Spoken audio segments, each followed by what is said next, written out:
1963, a time of incredible optimism for black people. The civil rights movement was about to achieve its greatest triumphs. Federal and state governments poured immense energy and well over $1 trillion into the task of relieving poverty and promoting equality. The result, a complete failure. For many blacks at the lower end of the economic spectrum, the future looks more hopeless today than it did 20 years ago. More hopeless today after trillions of your dollars in poverty programs? How can that be? Well, let's ask the man who said it 25 years ago, economist Walter Williams of George Mason University. So for the people at the bottom, it's just natural to assume that a handout would help lift them up. Well, that's a nice assumption to make, but it didn't turn out that way. There's a huge segment of the black population for whom upward mobility is elusive.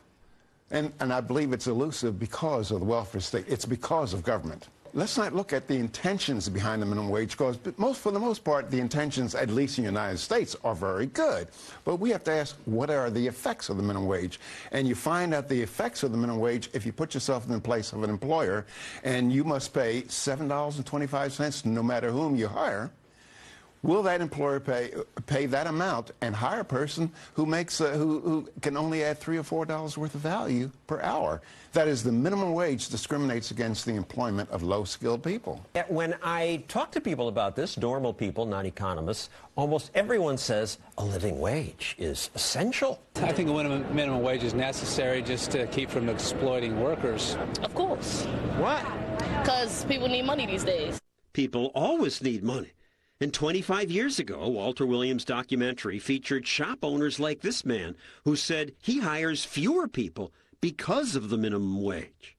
I wish I could give more kids jobs, because I have kids constantly coming up to me asking me for jobs, you know, and I can't give them the jobs that I wish I could give. If there were a lower minimum wage, I could hire maybe 2 or 3 more.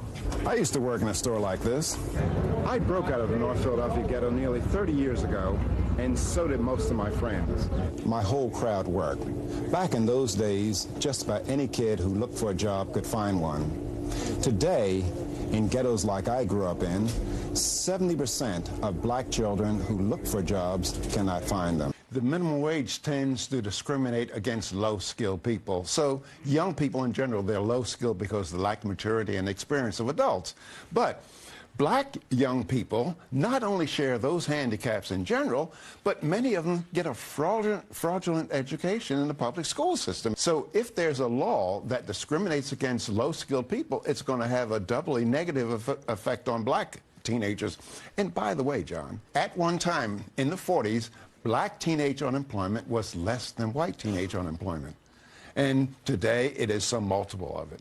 People have the misguided notion that the minimum wage is an anti-poverty tool, but that doesn't even pass the smell test, because if the minimum wage law could eliminate poverty, you just go to Bangladesh, you go to Ethiopia, you go to Haiti and say, raise the minimum wage there.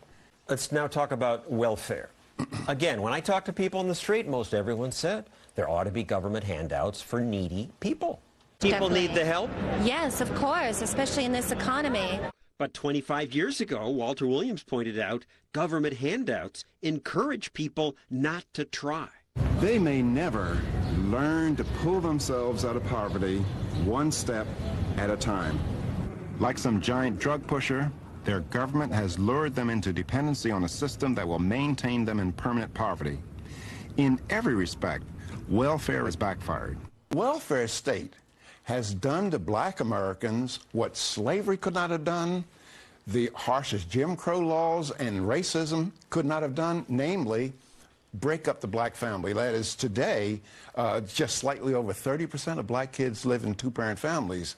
Historically, from 1870s on up to about the 1940s, and depending on the city, 75 to 90% of black kids live in 2-parent families. Illegitimacy rate is 70% among blacks, where that is unprecedented in our history. Now, it's not just a matter of a racial thing.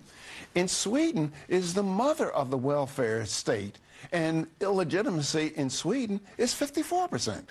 If you subsidize anything, you're going to get surpluses of it. And if you tax something, you're going to get less of it.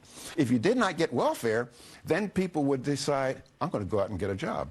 I'm going to live more responsibly. The government has said to many young women, I am the father. And so the father, black males, have become dispensable.